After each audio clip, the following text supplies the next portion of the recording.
নরম ছিলাম ভোটের জন্য, 4 বছর ভোট লাগবে না, 5 বছরের মাথায় আবার ভোটের জন্য নরম হবো। ওসি সাহেব জানালেন 2 জন মাদক ব্যবসায়ী ধরা হয়েছে, মানে এখানেও শুরু হয়ে গেছে। ওদের জীবন হারাম করে দেওয়া হবে।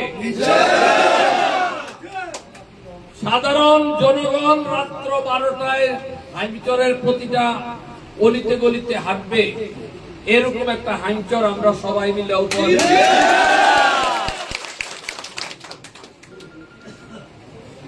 আপনারা আমাদের মাননীয় সাধারণ সম্পাদক মহোদয় বলেছেন যে আমি নরম আর শক্ত। আসলে নরম ছিলাম ভোটের জন্য, 4 বছর ভোট লাগবে না, 5 বছরের মাথায় আবার ভোটের জন্য নরম হবো। আমাদের এখানে ওসি সাহেব বসা আছেন, আপনার প্রতি অনুরোধ থাকবে, আপনি যাকে মনে করবেন সন্ত্রাসী, কারো কোনো কথা শুনবেন না।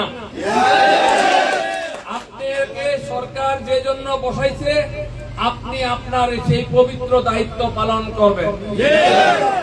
আর কেউ থাকুক না থাকুক, আমি আপনার সাথে আছি।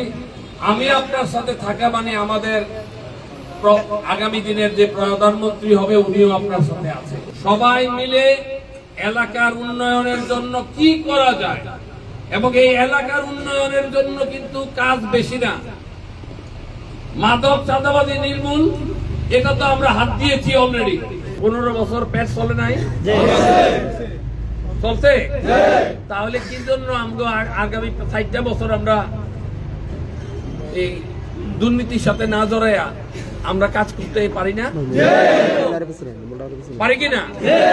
তাহলে আমরা নিজেদের মন ঠিক করি যে আমরা যারা কাজ করবে, কাজ করতে আসবে, সরকারের তো একটা বিধিমালা আছে, যেমন একটা 10টা টিউবওয়েল বসাবে, 10টা টিউবওয়েলের মান সম্মান কিনা, সরকারের হয়তো ওইরকম ফোর্স নাই যে যারা যাইয়া এই মানটা দেখবে।